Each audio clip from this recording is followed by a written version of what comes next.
Hi there, this is Tony from pianotone.ca, and this is my review on the Bose S1 Pro 3-channel portable PA, which can run on DC or battery power. Now, because this speaker is a vital part of my fully portable keyboard rig, I'm also going to be talking about all of the equipment that I've assembled into that portable rig, which requires no power. So it's super portable. It's a really great busking kind of a setup. So let's check it out.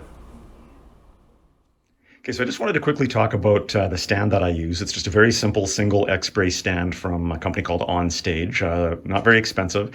Great for supporting lighter keyboards. Mine is only about 10 pounds, so this works great. For my digital piano, I'd want to get a double X-brace stand because this would be a little too wobbly. The main reason I wanted to show you this, though, is for the accessory that I bought for the stand, which is also from OnStage. Excuse the camera jiggling.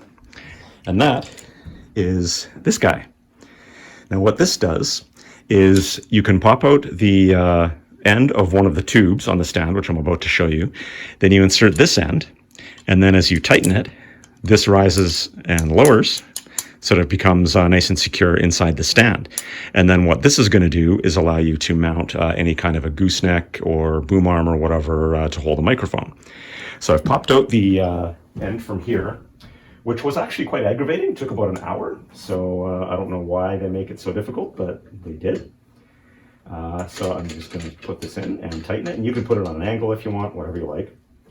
Now, the part that I'm talking about here is actually only this piece. I've already got a mini boom arm attached to that. And then I also have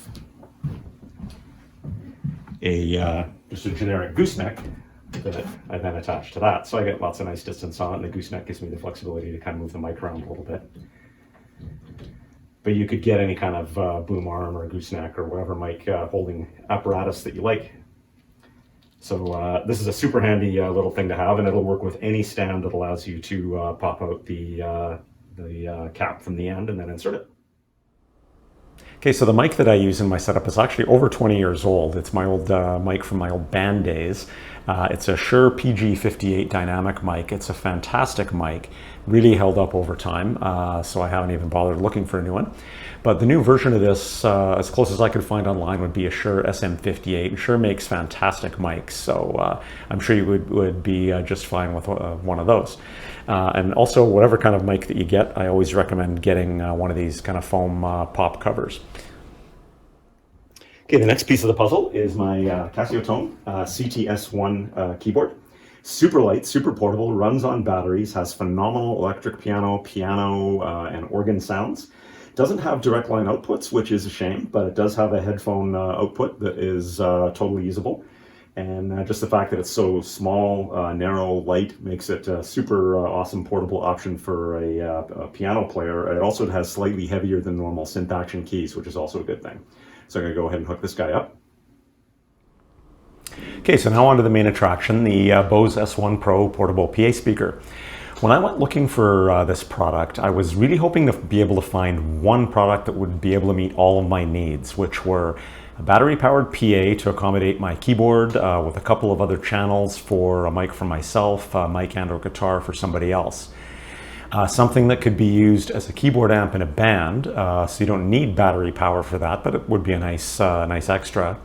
And something that could be used as a stage monitor with or without a band, for playing in a larger venue that would allow you to have an output to connect to a house PA system, that type of thing. So I started looking at keyboard amps, which often have mic ports, so they can double as a small PA system. But I quickly changed gears to focusing on battery-powered PAs instead.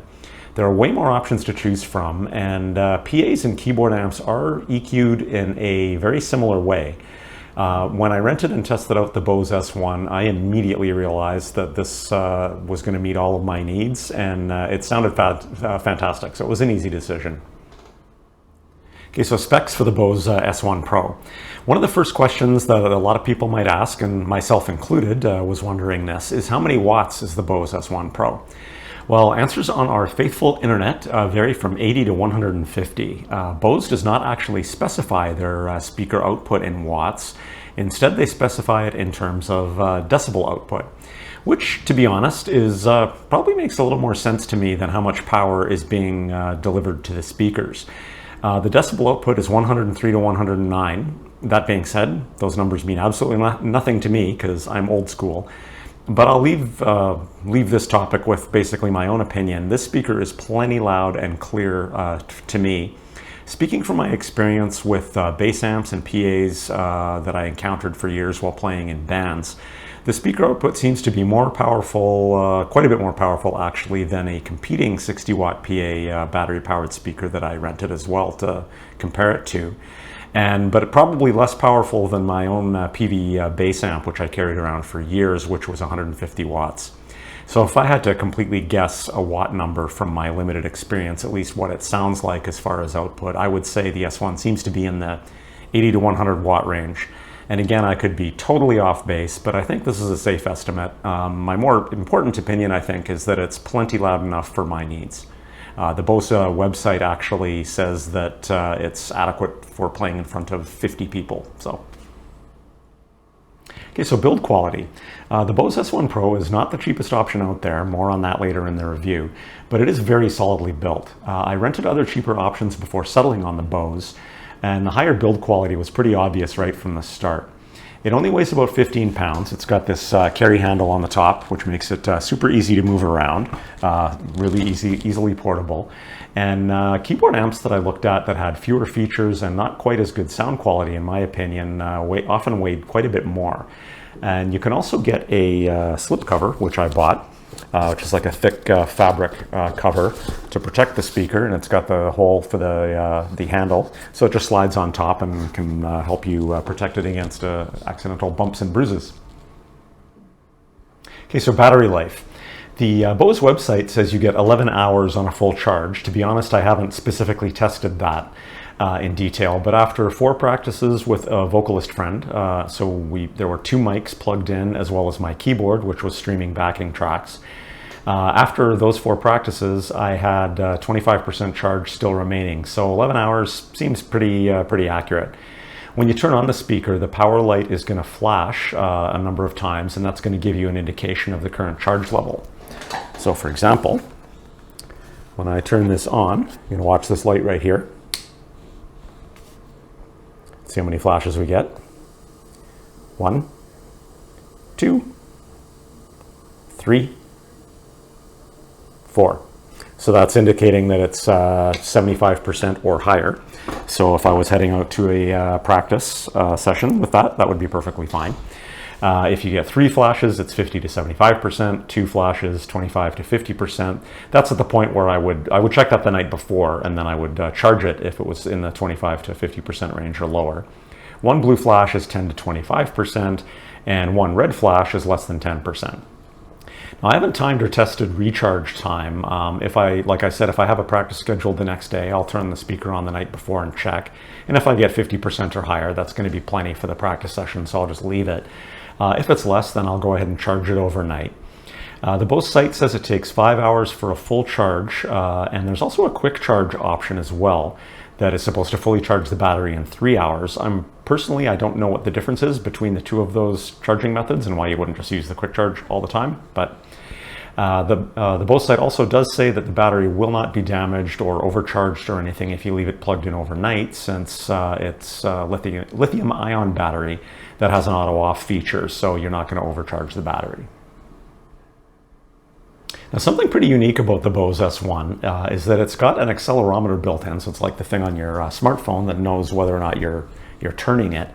And this senses when the speaker is rotated, and the EQ will automatically be adjusted depending on how you've rotated it for whatever use you may have. So for example, right now I've got it tilted back. If I wanted to use it as a stage monitor, for example,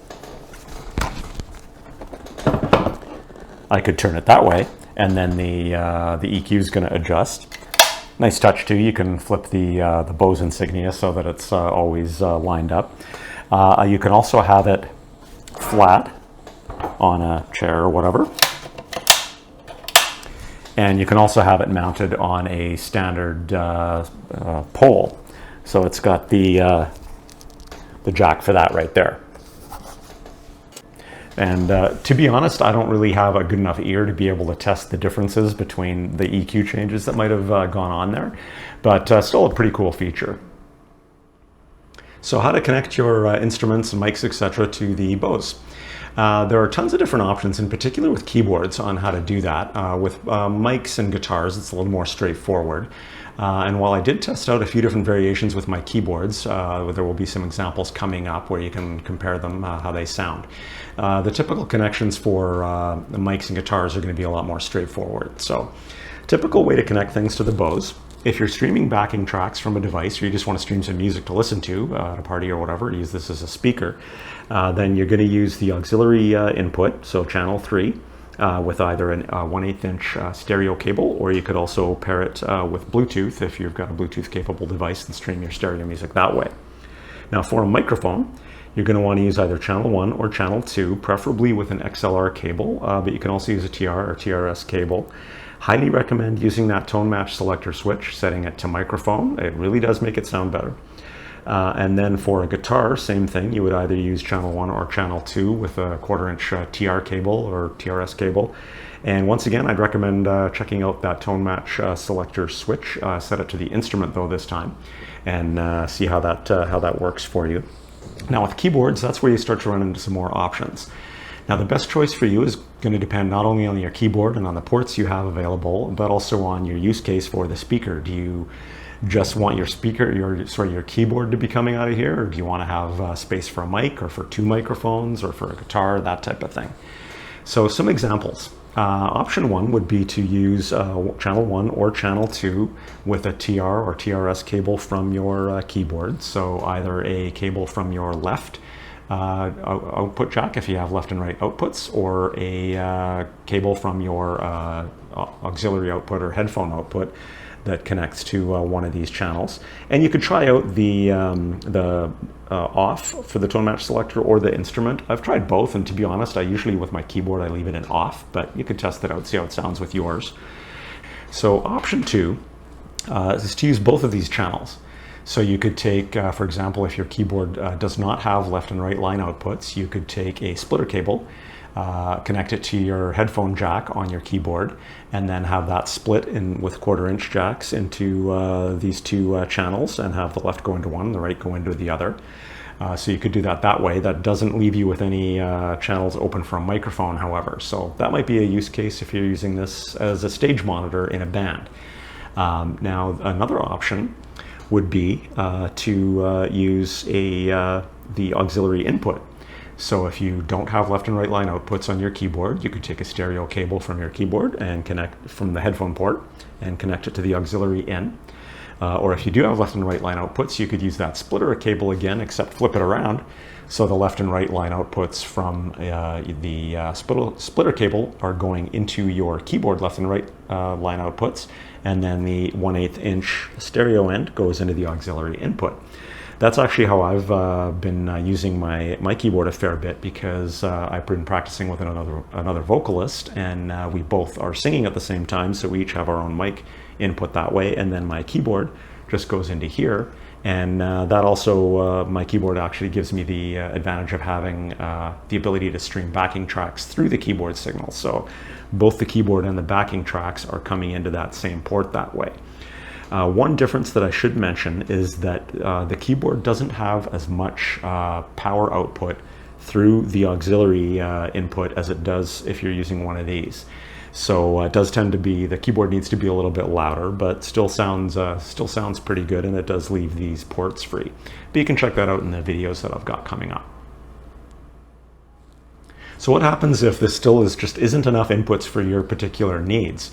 Then you could add a battery-powered mixer to the equation and include that in your portable rig. I'm actually planning on testing that out with my Roland Go Mixer Pro. I'm actually using that mixer right now to record this video, so I can't hold it up and show it to you, but it's right there. And I do have reviews on that, and that is also battery operated. And then if I start including that, then there's a whole bunch more permutations on how I could connect everything. I could have both my mic and my singer's mic connected to the Go Mixer and just mix the vocal signal and have the output go to one of these channels.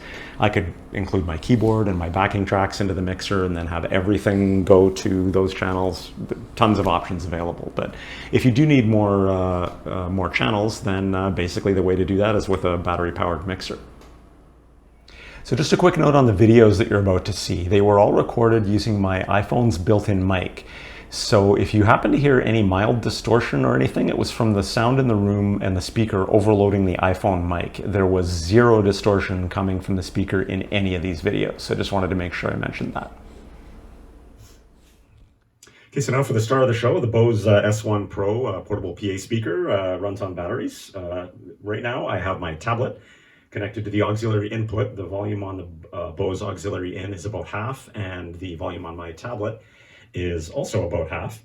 So let's see how that sounds with some pre-recorded tracks.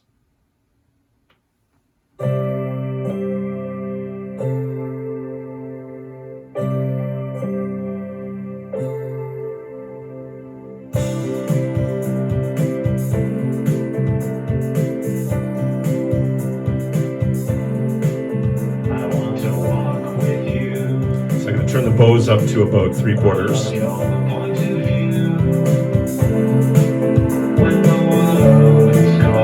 I'm going to turn the tablet up to 3/4.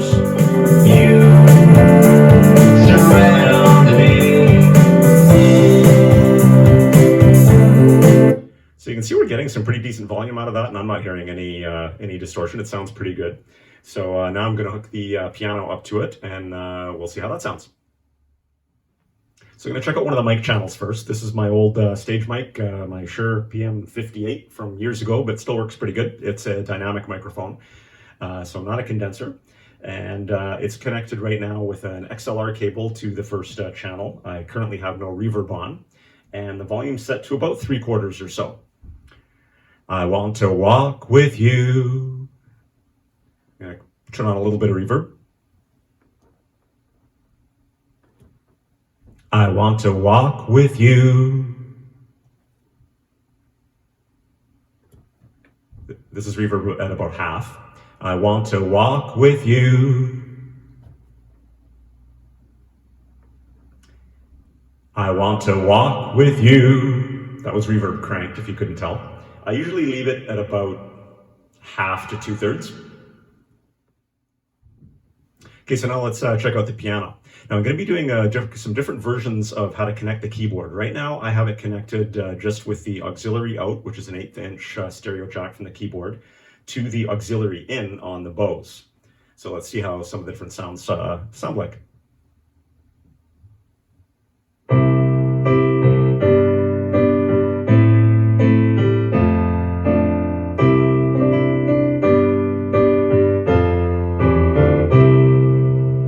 For that, I have the keyboard to about a little less under half volume, and the auxiliary channel is at about half. So I'm going to turn both of those up a little bit.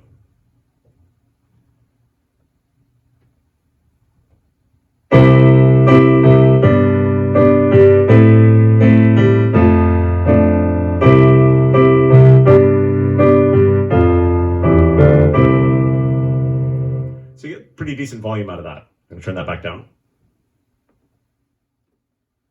Okay, so let's check out some of the electric piano sounds.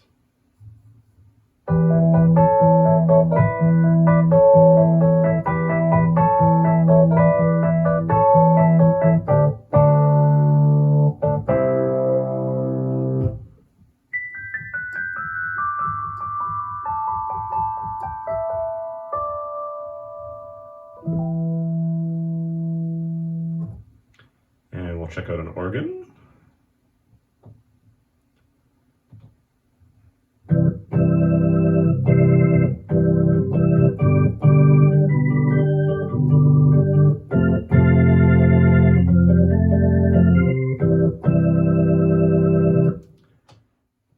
Let's check out the piano and the bass.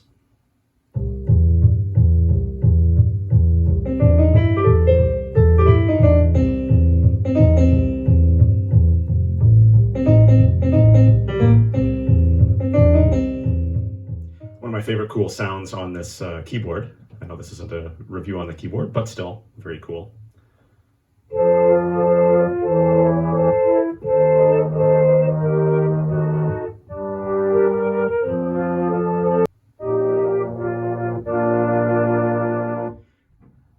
Okay, so now for just some quick comparisons, I'm going to compare playing the piano just by itself, connected as it is through the auxiliary input.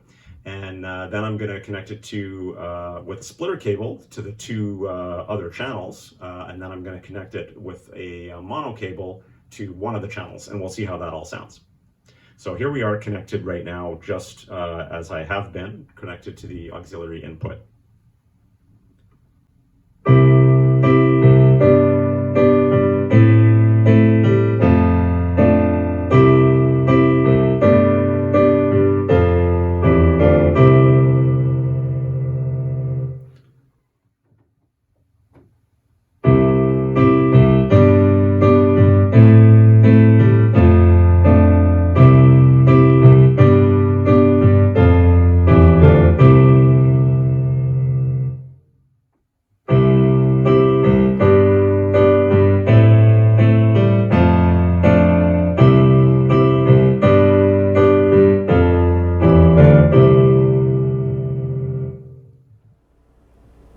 So in this video, I'm going to be comparing options for connecting to the Bose S1 Pro to include vocals and my keyboard, which is streaming a backing track through it. In both options, the mic is connected to channel 1 with an XLR cable. And in option 1, I'm connecting the keyboard to the auxiliary in port with a stereo cable. And in option 2, I'm connecting the keyboard to channel 2 with a mono TR cable. So note that, as I have mentioned earlier, the aux in port does not have as much output as the instrument channel, so the keyboard did need to be turned a little bit louder when using the aux in to get the equivalent volume.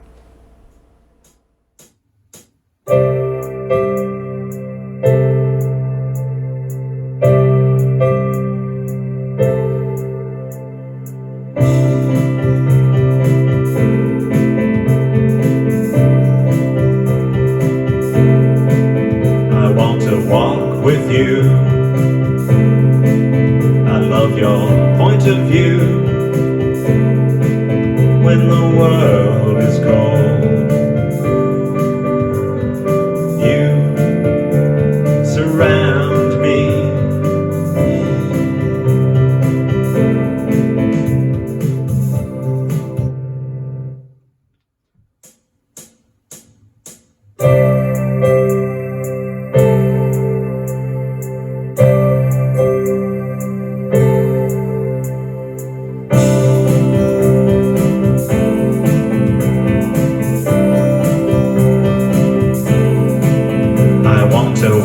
With you,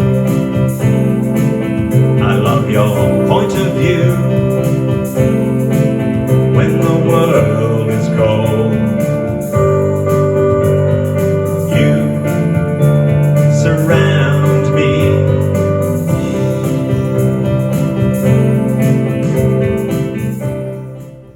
Okay, so the verdict on the Bose S1 Pro portable PA speaker.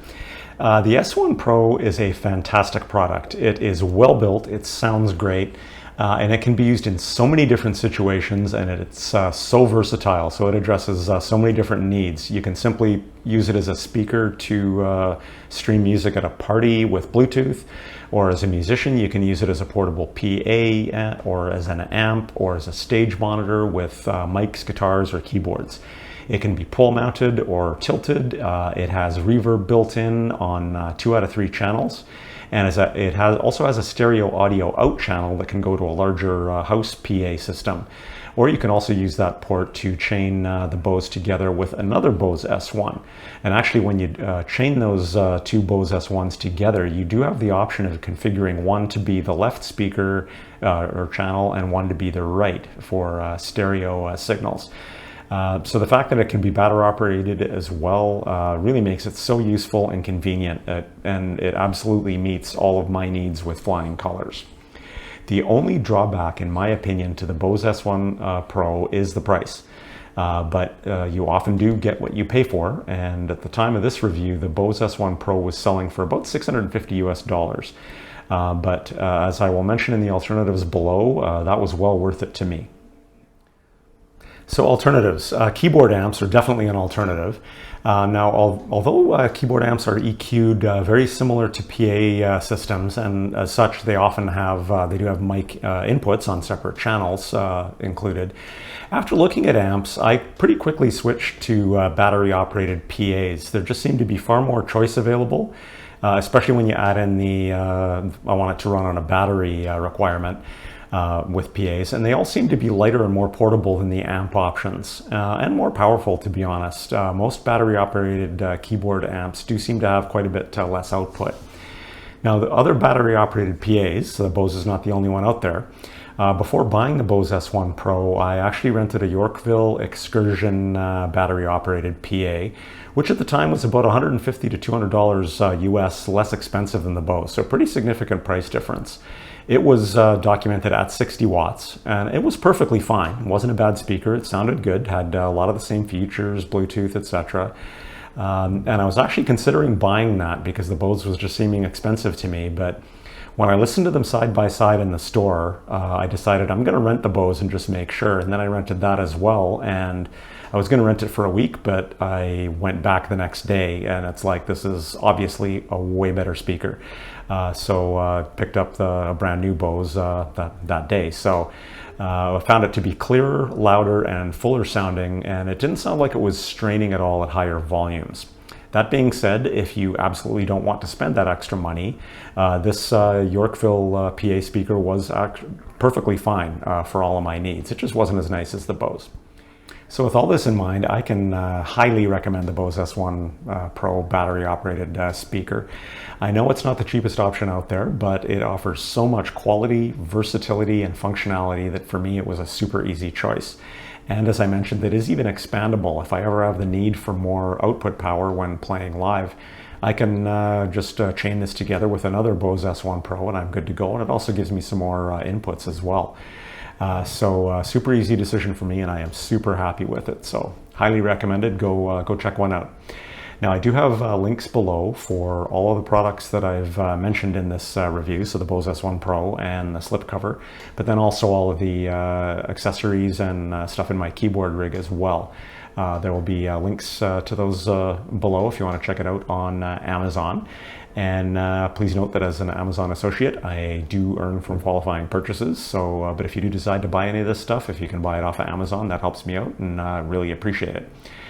So thanks a bunch for checking this review out, and happy speaker shopping and happy piano and instrument playing and singing. Have a great day.